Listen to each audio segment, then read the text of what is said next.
জ্যেষ্ঠতার ভিত্তিতে প্রধান বিচারপতি নিয়োগে একমত হয়েছে রাজনৈতিক দলগুলো।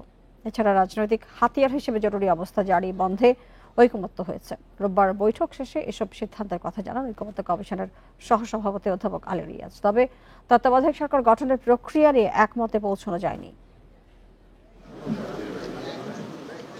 সংস্কারের লক্ষ্যে রাজনৈতিক দলগুলোর সঙ্গে টানা বৈঠক করছে ঐকমত্য কমিশন। রোববার আলোচনার এজেন্ডা ছিল প্রধান বিচারপতি নিয়োগ, তত্ত্বাবধায়ক সরকার ব্যবস্থা ও জরুরি অবস্থা জারি। ঐকমত্য হয় জরুরি অবস্থা জারির জন্য প্রধানমন্ত্রীর স্বাক্ষরের পরিবর্তে প্রয়োজন হবে মন্ত্রিসভার অনুমোদন। ওই বৈঠকে সংসদের বিরোধী দলীয় নেতা বা বিরোধী দলীয় উপনেতাকে উপস্থিত থাকতে হবে।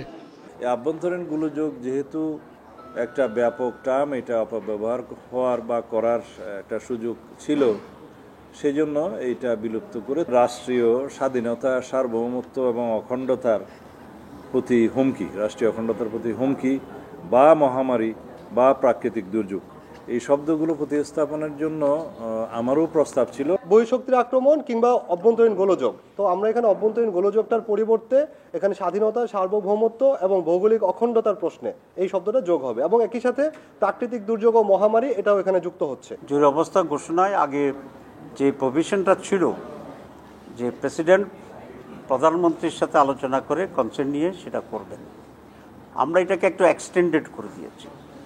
এক্সটেন্ডেডের একটা প্রস্তাব ছিল যে মন্ত্রী পরিষদের কনসেন্ট সহ এটা হবে। আপাতত জ্যেষ্ঠতার ভিত্তিতে প্রধান বিচারপতি নিয়োগের বিষয়েও একমত হয়েছে রাজনৈতিক দলগুলো। তবে নির্বাচনের পর বিষয়টি চূড়ান্ত হবে বলে জানান অধ্যাপক আলী রিয়াজ। আপিল বিভাগের জ্যেষ্ঠতম বিচারপতিকে রাষ্ট্রপতি প্রধান বিচারপতি হিসেবে নিয়োগদান করিবেন। তাদের নির্বাচনী ইশতেহারে উল্লেখপূর্বক যদি জনগণের ম্যান্ডেট লাভ করে তবে তাহারা সংবিধানে আপিল বিভাগের জ্যেষ্ঠতম 2 জন বিচারপতির মধ্য হইতে যে কোনো একজনকে রাষ্ট্রপতি প্রধান বিচারপতি নিয়োগদান করিবেন এমন বিধান সংযোজন করতে পারিবেন। আলোচনা হয়েছে তত্ত্বাবধায়ক সরকারের প্রক্রিয়া নিয়েও। তবে কোনো সমঝোতা না হওয়ায় আলোচনা হবে সোমবারের বৈঠকে। Sajjad Hossain, independent news, Dhaka.